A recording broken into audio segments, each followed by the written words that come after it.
Today's viewer question is from Joe. Joe says, under the vein of charitable giving, I have a question.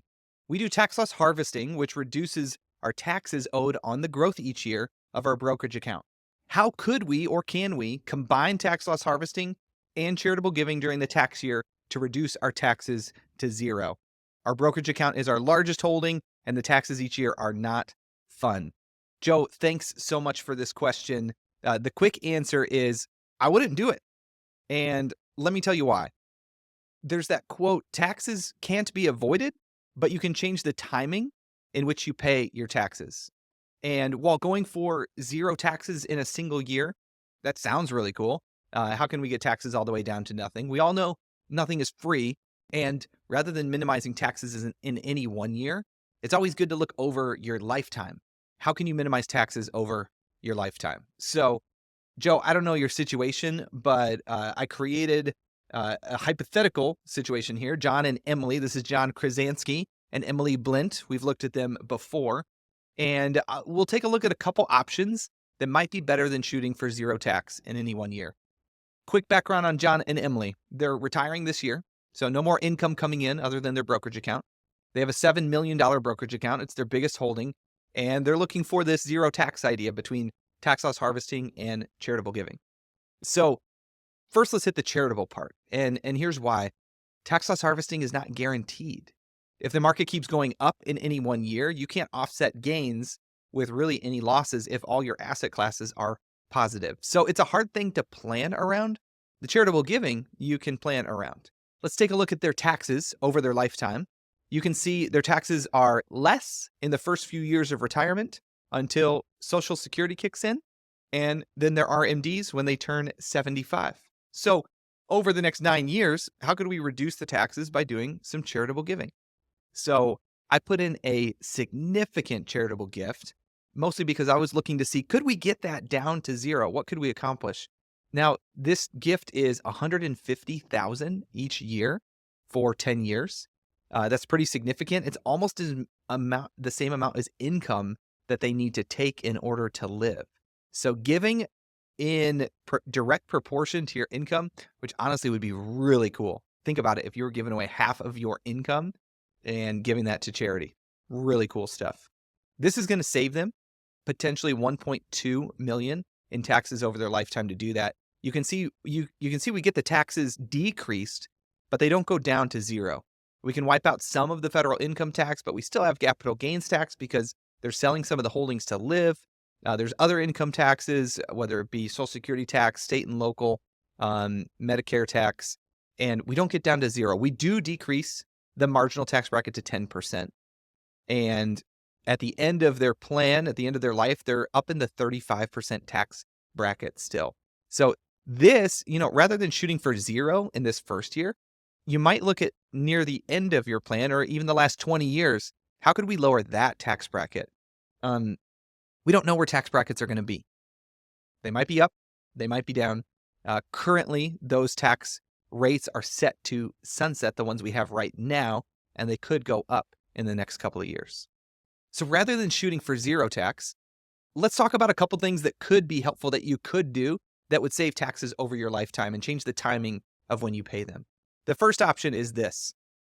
I don't know if this is the case, Joe, but have your investment account pay your tax bill. It sounded like there was pain here that taxes weren't fun to pay, and maybe you had to take more out of the investment account to pay taxes. If the investment account is causing the tax bill, have it pay the tax bill. And that's going to help. Number two, already said it, don't shoot for zero tax in any one year. Shoot for the lowest amount of taxes over your lifetime within the laws using your CPA. Number three, charitable giving. Now, you could give charitably, like we saw that John and Emily were doing. You can also do your charitable giving and increase your tax savings by giving away your highly appreciated stock or mutual funds or ETFs inside your brokerage account.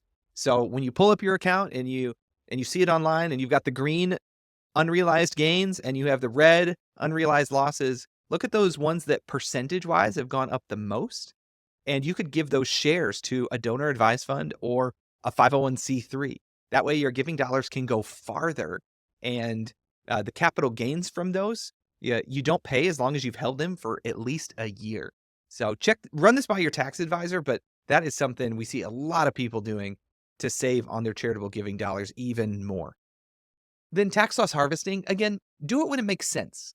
Maybe set what we like to do is set, when these funds have gone down at least 10%, I'm going to get a trigger that says, now this is a significant loss. I might be able to look at taking it. So whether it's a dollar amount and a percentage, we do a combination of dollar amount and percentage that says this now turned into significant loss territory. Let's harvest those losses.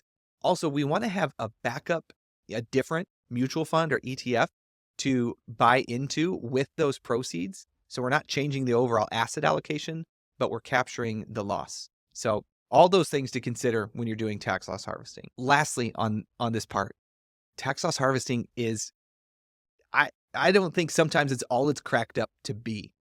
Yes, you can save on taxes in a year. However, again, you're not avoiding that tax.